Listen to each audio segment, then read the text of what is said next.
ever thought about doing porn? I have not. Okay. No, I haven't considered it. Is there any? I mean, this is a bizarre question, but why not? Like, did you ever not? It was just never came up. I have no moral objection to it, so it's not that. I'm going through this in my own head. Yeah, right because now. it's a weird question. I think. Yeah, it's never been something I considered. I also have a real fear of performing.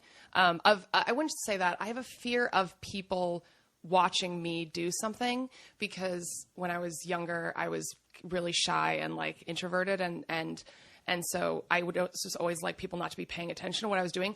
But then I would like to write things and have them all read it and find it really funny and laugh and know that I was good at what I did. But I just didn't want to be the one that was doing it. Like, I would rather hand it to somebody else and have them do it. And so I feel like I would, if this is a weird answer, I would have gotten into porn if it could not be me that was doing it. If I could or I don't know. It's like, but I'm not, I'm also the same way. It's like, I'm not promiscuous. I'm usually in monogamous relationships, but I also really enjoy sex. I've never had any problem. I remember I went to Catholic school, and I never had a sex talk with my mom, and it wasn't like out in the open with my family. But still, from the first moment I had sex, I never had this moment where I was like, oh God, what have I done? It just always was like, oh, that was awesome. Let's do that as much as possible. But of course, like for me, as much as possible means in a relationship with somebody that I like and care about. Right. So I don't know. I mean, maybe that's that too. Like it would be with a stranger. I'm like shy around people. I don't know. Did you watch porn growing up or anything like that? You know what? I've never really. I was thinking about this the other day, actually, for a show that I do at UCB, and because we were thinking of embarrassing things about ourselves from middle school, and I recalled that I have once masturbated to Daria fan fiction. Like, Trent? Are you talking about Trent? Yeah, like the slash fiction or whatever people write about them hooking up. And I think that the reason was because I need to be able to imagine myself in the position. So when I watch two people having sex, I can't like lose myself in it, because all I'm thinking is like, those two people are having sex, but I'm not. So I always end up just going to my like imagination. Like it's not to say I haven't watched porn. I have, but usually I end up like closing my eyes and then doing it myself, just because I don't know. It's like I like to be in it. But do you read verbal that porn? all goes back to the yes, I do. Yeah. You do? Yeah. I like reading it, because then I can come like up hustler with stories and stuff like that. Like no, like just online, like what do you call it? Erotica or whatever. Right. You can just like it's to me it's like it's more approachable or something. I don't know. My best friend Amber is totally into that. So much more. Yeah. Than actually watching. Yeah. Did you watch porn before you got into porn? Not really. Not really? I mean, whatever was around on the internet, but I can't say I was like knowing who anybody was or cared or anything. Do you consume it now? No. Yeah, I mean, it's usually like split down the middle. I can't watch comedy. I can't watch comedy anymore. Yeah, now they do it all the time. I don't know if it's because of that. Like, is that the reason? Like, because if you are performing a lot, and now that when you know people, you're like, well, I know that she didn't really like that, or that person. I don't want to watch people have sex. It's like never. Like I turned it on the other day, and like my roommate was on it. I was like, off. Never mind. Ruined. Do you mostly just think it's like I just stick to hentai. Actually, I actually like that. Wait, that's funny because like I don't I haven't watched a lot of porn, but some porn that I have seen when I was in like high school, a couple of my guy friends made me watch La Blue Girl, and I mean not made me watch. That sounds bad, but they were like they were watching it. And I watched it, and I was just like, "Oh, this is like I'm not into the tentacle stuff, but like, but up to that point, it's like, oh, this is I can get into this because it's not. I'm not watching a person have sex with another person. I'm watching a story about two people having. Does that make sense? Wait, what? Can you explain to me what this is? Well, it's animated. It's Japanese porn. Yeah, okay, all right. I have never watched that. But they like. I know. I was just about to say. I'm like. I think. Please don't tell me you're into the tentacle part. Like I'm not one to judge. I don't like monsters and stuff. Yeah, I'm not one to judge about that, but I just think it's weird that like people are like, oh, I want to see like a person with like or a thing with like 12 tentacles, just like gang rape. Like a gangbang, I guess. I guess it is, but like I feel like it's almost like taking that to the next level. Like you're just like, well, I'm kind of bored with gangbang porn. Like, okay, yeah, let's do the tentacle stuff. Like it's just so. And then gang tentacle, yeah, it just goes on 10 forever. octopi just coming. Yeah, exactly. I love that you said octopi. Octopi, yeah.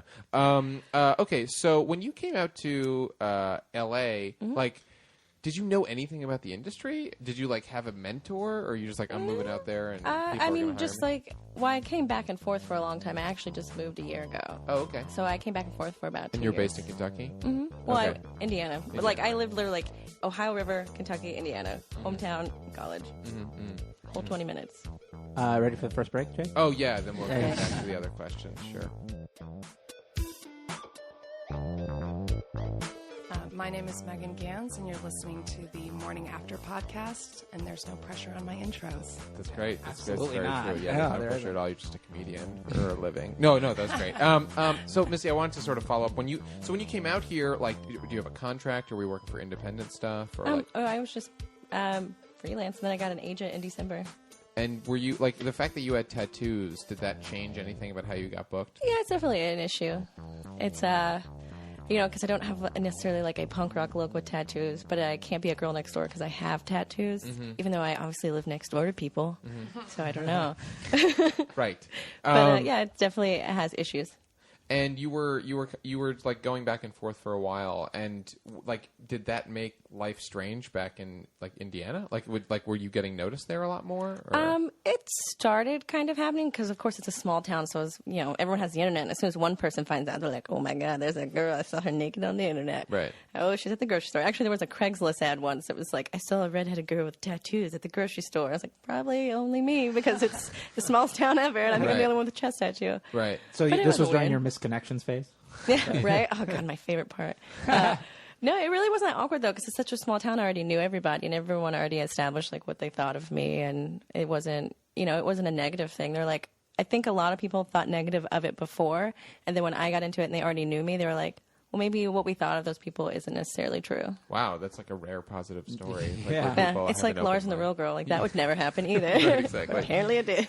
And then so like, was it immediately fun? Like, did you immediately like the porn industry? I would Like, say, yeah, at first I really liked it. It was fun. Was there anything you had to get used to? Like, what kind of scenes were you doing when you started? Did you like ease into it? Or, No, just a girl, boy, girl, whatever. And didn't. and it's never really like, have you like pushed forward? Like, some people I know in the industry, I don't know if maybe Yeah, if they you- wait and like auction off the higher things, auction off, kind of right? thing. Like anal or like Yeah. interracial or gangbangs and stuff like that. I wasn't really explained that when I started, so I did a lot of those things without knowing that was the case. Okay, and it didn't, but you don't, no regrets, And right? nothing I can do about it now. Okay, Yeah. right, I suppose. And then why did you move officially? Like, did you move out here just like, would it help the career much more? Well, the economy was dying, honestly, and I got in a position where I had an opportunity to move, and I didn't want to stay where I was anyway.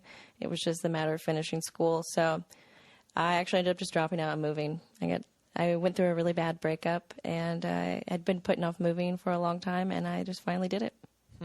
At any time, like in the industry, have you had like a contract or anything like that? Like, were you ever a contract girl No. or anything like that? Okay. And is that like? Do you know what that's like? Basically, like being.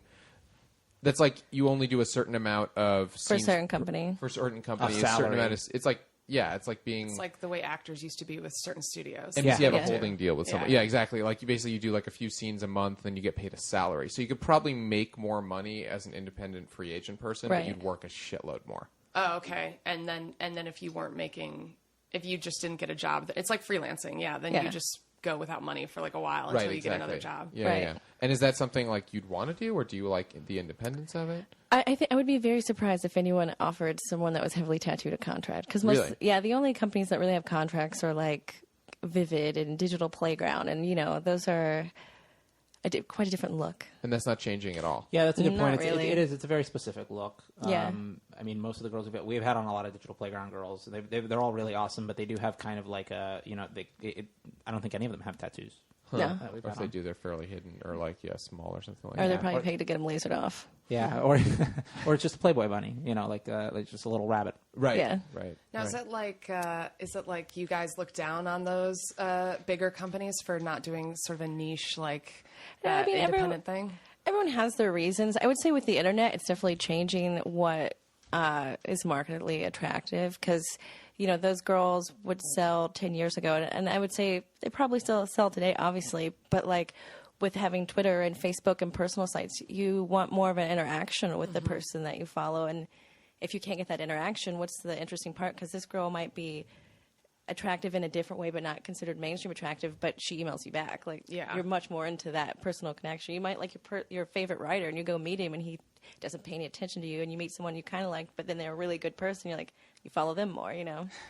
It's funny that porn slowly, over the period of decades, tricks men into being in committed relationship with women. Right? Like porn will now be that you have a girlfriend that you hang out with all the time and like and you're just like, oh, my porn is so good. It's this one girl. I'm in love with her. Well, I mean, it's kind of like the girlfriend experience. Yeah, know? exactly. It's interesting to me because I don't know. I still don't really know.